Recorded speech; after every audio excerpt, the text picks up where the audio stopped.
Assalamualaikum dan salam sejahtera. Apa kabar anda sahabat-sahabat sekalian?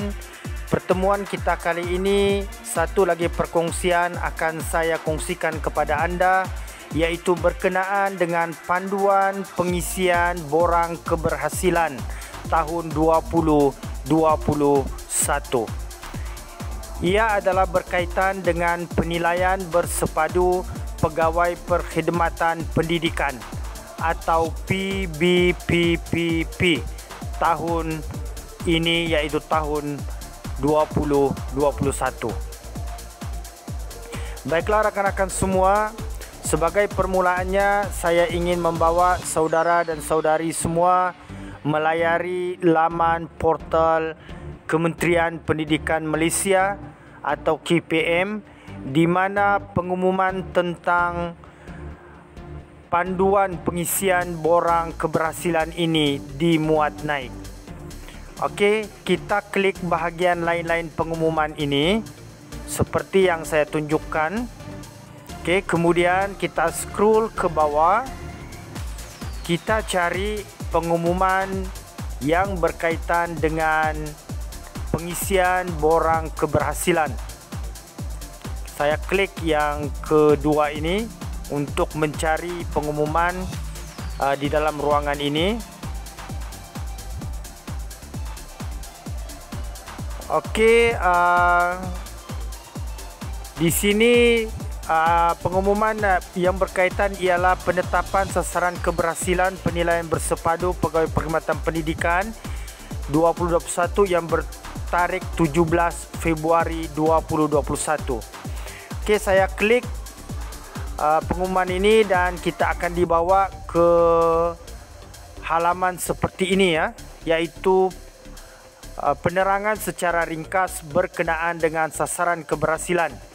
Okey, di sini ada 4 perkara, iaitu yang pertama, pegawai dinilai mestilah menetapkan sasaran keberhasilan sesuai dengan skop tugas dan tempat bertugas, merujuk kepada senarai tugas serta selaras dengan matlamat organisasi.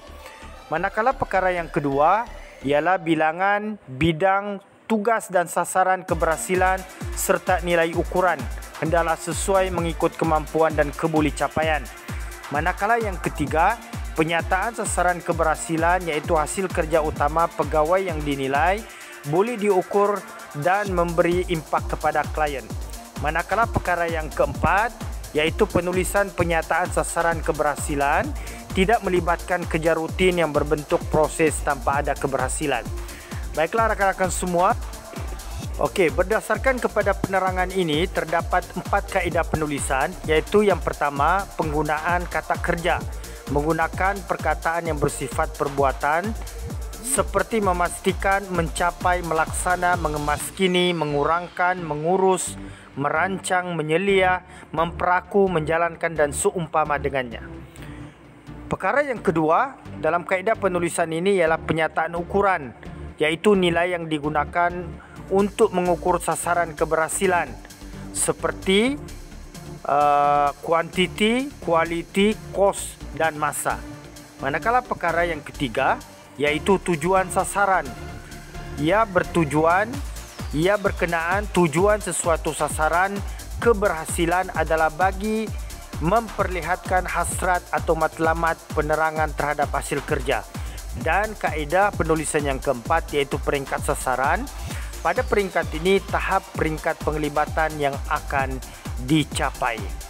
Baiklah, mari kita lihat tentang format borang yang dimuat naik dalam portal KPM ini.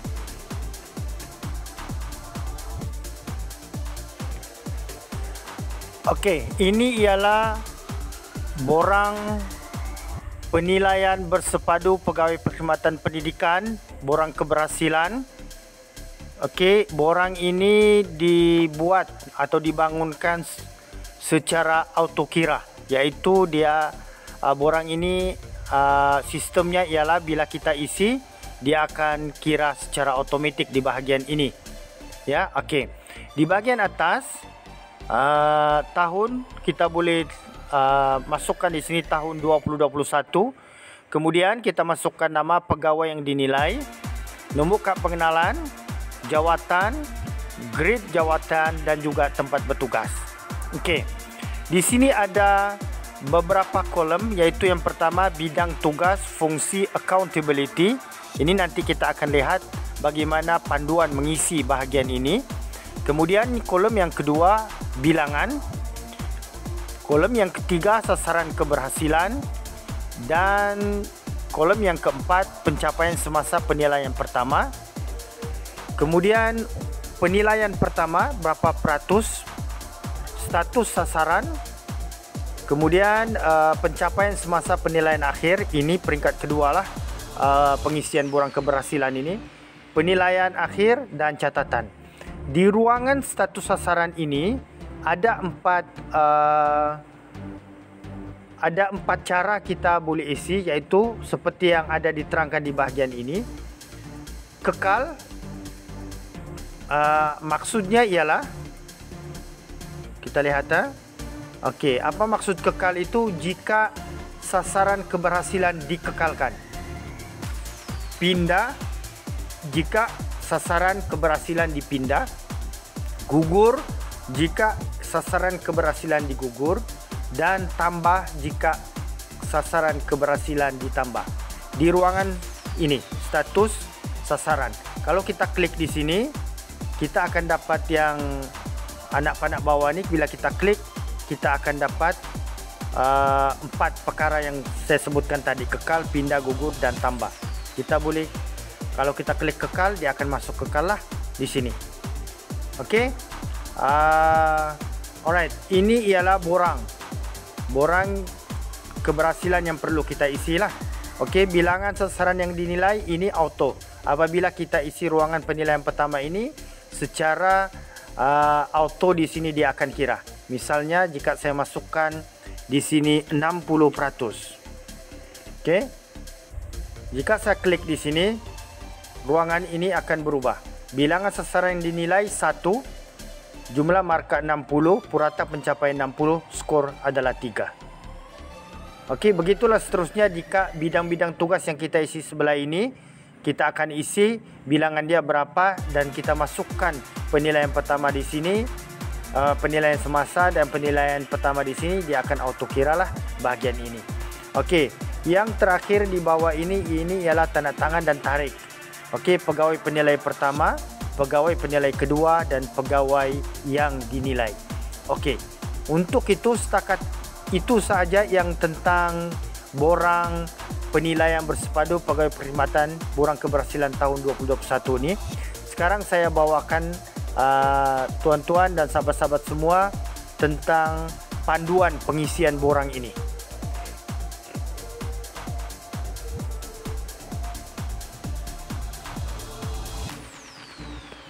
Okey, ini ialah contoh penulisan sasaran keberhasilan penilaian bersepadu pegawai perkhidmatan pendidikan. Okey, berpandukan kepada contoh penulisan ini, terdapat 41 kategori yang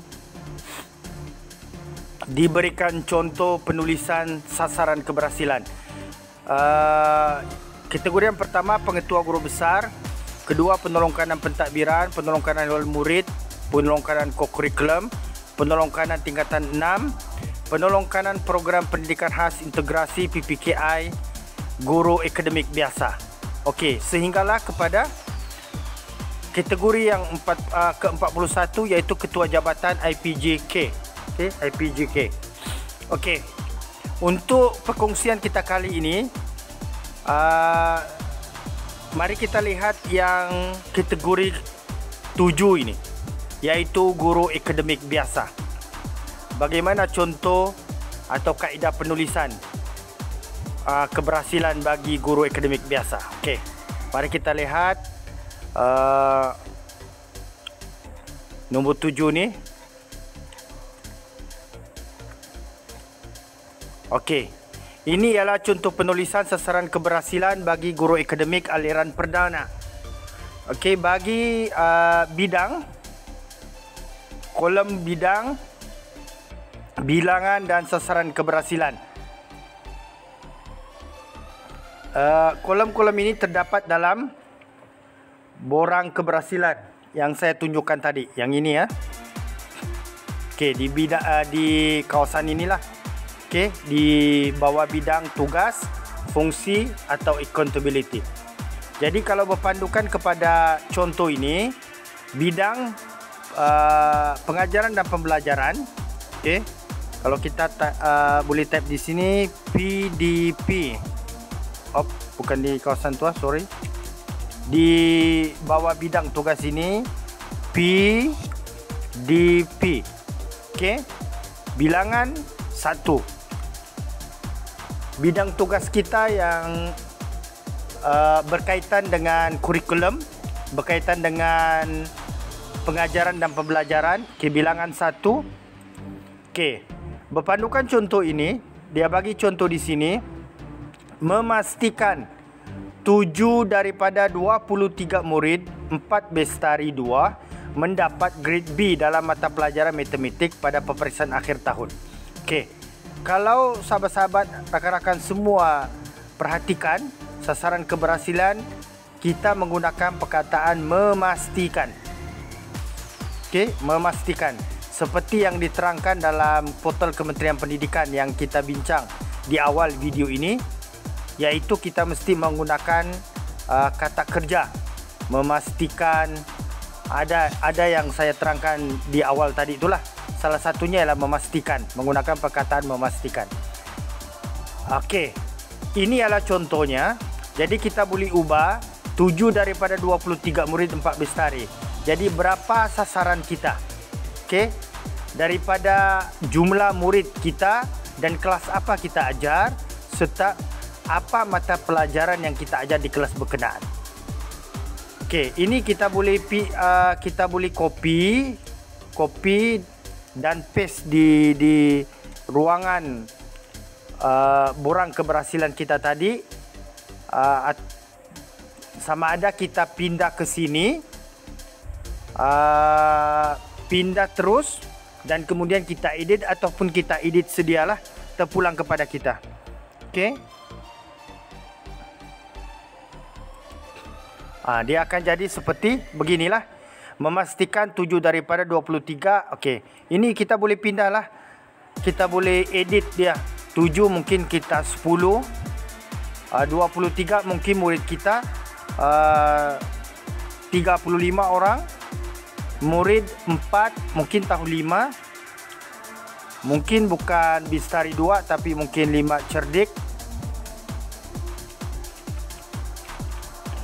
Mendapat grade mungkin pada kita grade A dalam mata pelajaran matematik pada peperiksaan akhir tahun. Jadi ini bergantung kepada sasaran keberhasilan kita. Tetapi contoh penulisan dia ialah seperti yang saya terangkan, menggunakan kata kerja.